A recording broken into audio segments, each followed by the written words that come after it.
Good morning, everybody. Happy Tuesday. We have an amazing show for everybody today. What do we have, Krystal? Indeed, we do. A lot of big stories to get to this morning. First of all, it is primary day in both Pennsylvania and North Carolina, with some of the most critical matchups actually happening today, especially on the Republican side. So we will give you all of the details there. That's what we're going to start with.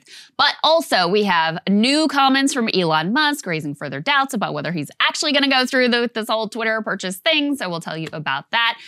We have a new SCOTUS decision, which appears to be further enabling potential corruption of our elected officials. So I will break that down for you. Saagar is very excited because there is going to be a UFO hearing in the House. The first hearing on UFOs since 1970. Wait, I said the House. Is it the House or the Senate? It is in the House. It's in the subcommittee in the House Intelligence Committee, and it's going to be a big one from my inside sources. And another Saagar special story. We had a whole meltdown in the White House press briefing room. It is very interesting because it was this reporter who represents an African outlet who's never gotten called on, trying to break in and ask one question, and the sort of blue chip reporters in the front row all freaked down. You got threatened with expulsion.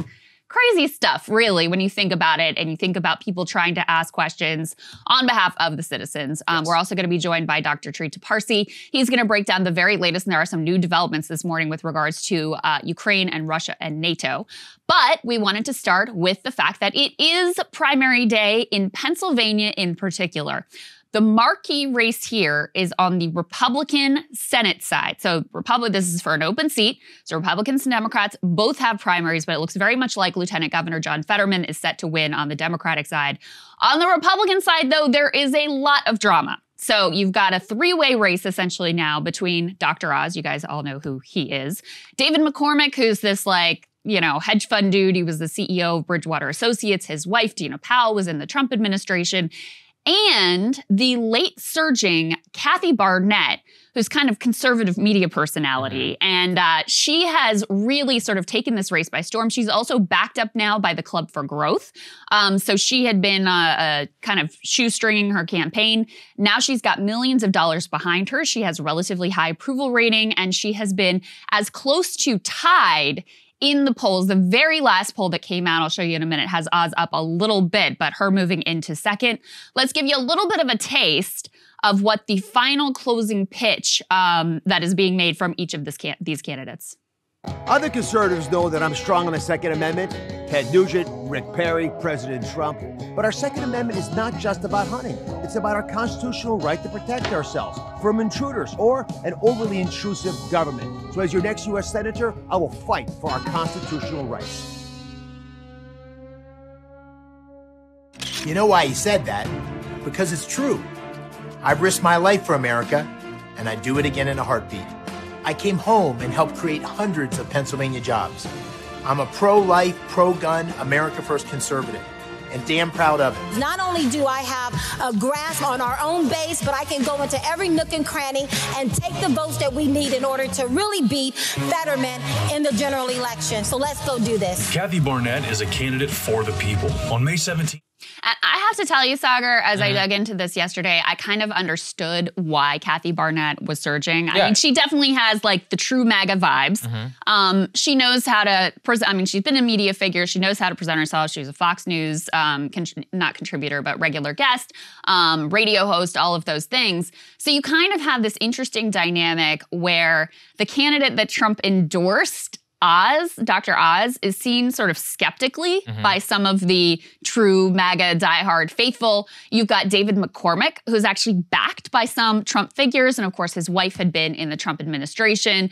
And then you have Kathy Barnette, who definitely, and we'll get into some of the, really out there things that she said, including backing up the, rigged election conspiracies, definitely feels like the sort of true MAGA candidate, even though she doesn't have Trump's blessing. It's a fascinating test of Trump's endorsement, the power of it, and how much all of this matters. So at the first, let's just take a look at the poll. This is the last poll to come out of the race. Put it up there on the screen. This is from Emerson. It has Oz at 28%, Barnette at 24%, McCormick at 21%. And then McCormick's kind of fallen off. Exactly. And what's fascinating to me is that what happened is that Oz and McCormick have been beating each other up for months. Both have millions and millions of dollars behind them. Oz has been going after McCormick as CEO of Bridgewater Capital, calling calling him a pro-China stooge, which is basically true, given his career and working for Ray Dalio. And then you have the CEO of Bridgewater and a guy who also recently moved to Pennsylvania calling Dr. Oz a carpetbagger, which is also kind of true, and saying that he's like a closet liberal because he did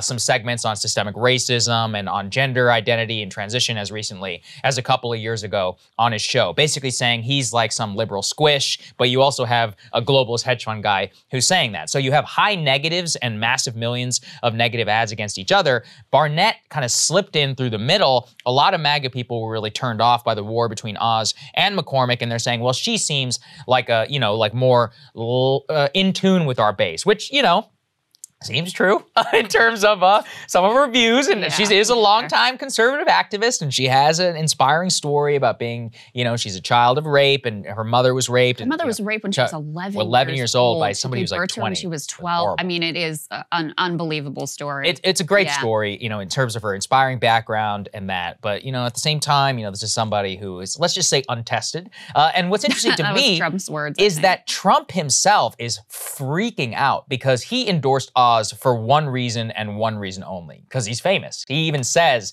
in pre-recorded robocalls, which we'll get to, he's like, he had a tremendously successful show. That's his only reason that he's endorsing Oz. But with the surge of Barnette and McCormick, he is coming out like hardcore against Kathy Barnette and against David McCormick. So let's put this up there on the screen. This is just the latest one that he put out at the time. He said, Kathy Barnette will never be able to win the general election against the radical left Democrats. She has many things in her past which have not been properly explained or vetted, but if she is able to do so, she will have a wonderful future in the Republican Party, and I will be behind her all the way. What? But then he pivots. Dr. Oz is the only one who will be able to easily defeat the crazed lunatic Democrat in Pennsylvania. A vote for anyone else in the primary is a vote against victory in the fall. He clearly sees some of himself in Dr. Oz, you know. I mean, because Trump also had positions in his, you know, he'd been a Planned Parenthood supporter, like he hadn't been this down-the-line doctrinaire conservative. So he sort of looks, I mean, Trump doesn't really care about ideology ultimately. So he Trump sees is an that ideological figure. He sees that Oz has star power, and that's that. Ultimately, you know, these other people like McCormick and Barnette in particular, who are like doing everything they can to prove they're the real Trump candidate. He doesn't really care about any of that. What he actually cares about is just like he sees some star power in Dr. Oz. The other attack on Oz, and I was looking through Kathy Barnett's Twitter presence as well, and what she routinely goes after him for his Turkish citizenship. So she said just yesterday when Mehmet, which again, they try to use his name, which sounds foreign and not, you know, normal Pennsylvania or whatever, should have been voting in the 2018 midterms. He decided to skip it and vote in the Turkish elections. Now he wraps himself in Trump's endorsement, couldn't even be bothered to help him hold the House and Senate in 2018, you know, posting videos of him speaking in different language. There's a lot of that going on too. And if you look at his numbers, his approval rating with the Republican base, even though he's narrowly leading in these polls, his approval rating is actually a little bit underwater. Sky high with the Republican base. Right. So there is a lot of sort of ingrained skepticism of him because I think, you know, he hasn't always been the diehard MAGA conservative. And this race matters a lot, not just because of like, oh, what it says about Trump's hold on the party and these sorts of things, but listen, we've been sort of taking it for granted that Republicans would likely pick up the Senate, but the path is not that easy. And this is one opportunity where this is, right now, a Republican-held seat. It's open because of the retirement of Pat Toomey. And so this is when Democrats have a chance, if they nominate someone who's like patently unelectable, potentially like Kathy Barnette, or who has high approval ratings and sort of like depresses the Republican base like Dr. Oz, this is one where maybe Democrats can actually pick off a Republican seat to offset a potential loss in the places that they're vulnerable are Nevada, Arizona, and Georgia. So this is the bigger story that we've been talking about is, listen, this is Republicans' election to lose. If they just ran sort of standard issue candidates and did nothing, they would have no problem winning. And instead, in some of these races, they're having a little bit of a 2010 type problem.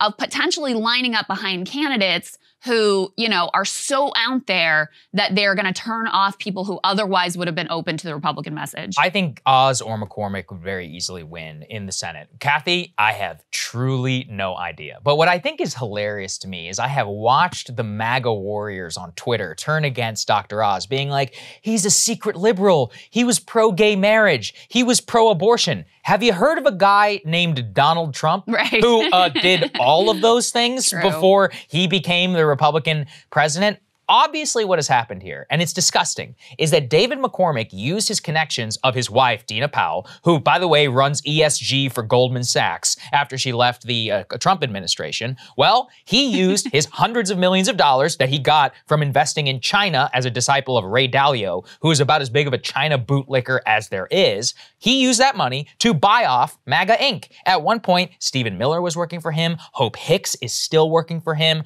A ton of former Trump White House officials are all working for him. Why? Because it's a grift, people. That's what they're trying to give him the imprimatur of MAGA because he's willing to buy them off. Here's the key point. MAGA is whatever Trump says it is. That's it. I don't know how many times that we have to learn this lesson over and over again. You know why he likes Dr. Oz? Because he's famous. And let's put this up there on the screen. He recorded a last-minute robocall, which is going out. And I love this. He says that went out to GOP voters. He criticizes David McCormick as soft on China. Kathy Barnette for wanting to erect an Obama statue.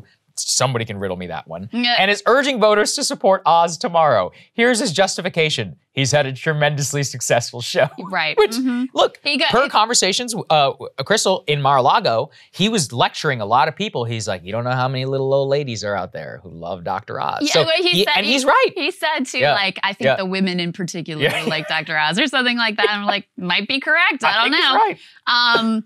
Yeah, he says about McCormick, good person, but he's an insider who absolutely sold us out to China, can't have that. And about Barnette, that's where he says the wanted to build a statue to Barack Hussein Obama, that's no good. These are not candidates who put America first. And actually, I saw Oz is running some ads trying to paint Kathy Barnette as like a Black Lives Matter supporter and like Barack Obama supporter, which is ridiculous. I mean, it was really deceptively edited and unfair to her because she is definitely very consistently right-wing, whatever else you could say about her. But so they're trying to do this weird thing of like taking some of her comments out of context to paint her like she's actually on the left, when of course the real problem with her is that her views are extremely fringe and may find some appeal in the Republican base, but in terms of a broader audience, is going to be a bit of a hard sell. So it's going to be an interesting one.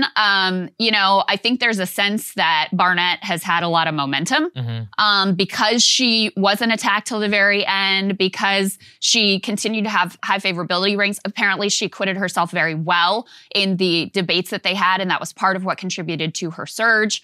Now she has money backing her in the Club for Growth. So this is another one of those like Trump versus Club for Growth situations as well.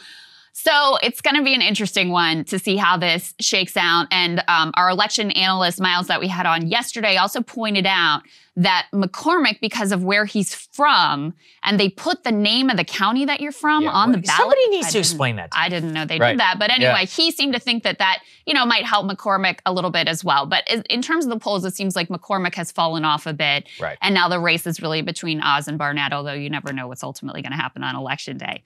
But there is more Republican action in the state of Pennsylvania because Kathy Barnette has been almost like running on a ticket with a Republican gubernatorial candidate, a guy named Doug Mastriano, who is equally out there in terms of his views.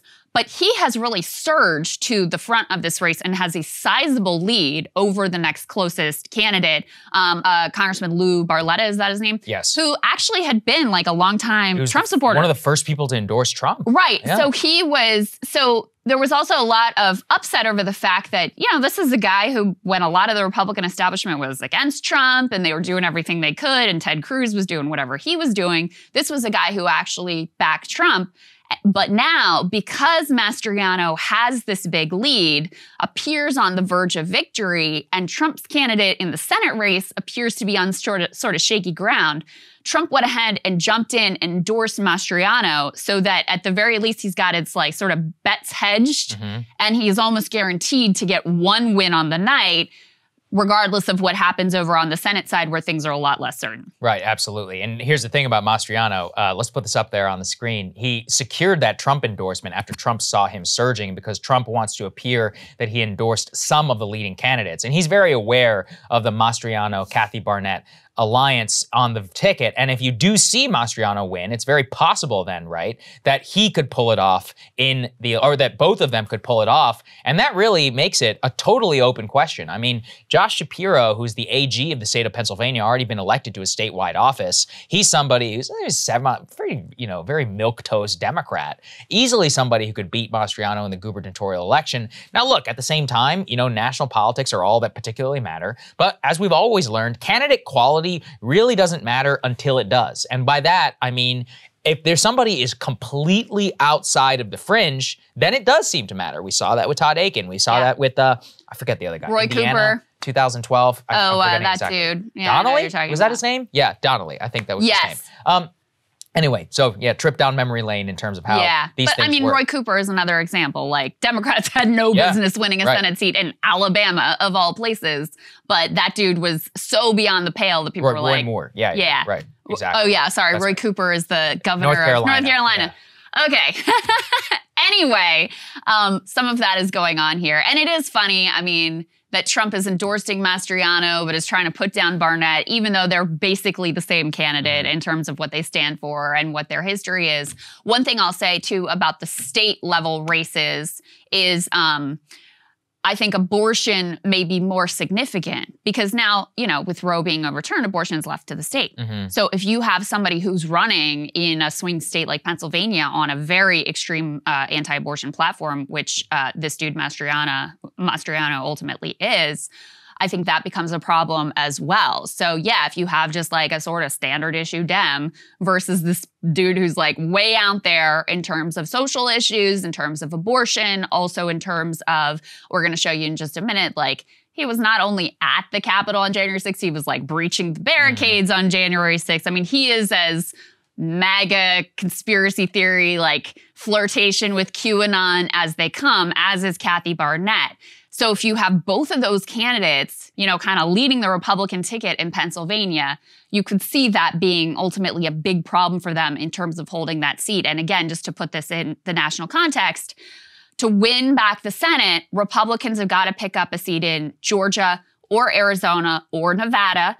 And if Democrats are able to win this Pennsylvania Senate seat and flip this one, that means they have to pick up 2 of those seats. So that just makes things a little bit more difficult. Cable news is ripping us apart, dividing the country, making it impossible to function as a society, and making it impossible to know just what is true and what is false. But the good news is they are failing and they know it. That is why we're building something new, a new mainstream, a healthier one, something more trustworthy, something that we are going to need in one of the most pivotal times in American history. We are building up here for the midterms, for the upcoming presidential election, but we need your help. So if you can help us out by becoming a premium member today at breakingpoints.com, we're trying to change America for the better and the entire world. So what are you waiting for, guys? Go to breakingpoints.com and sign up and help us build a new mainstream.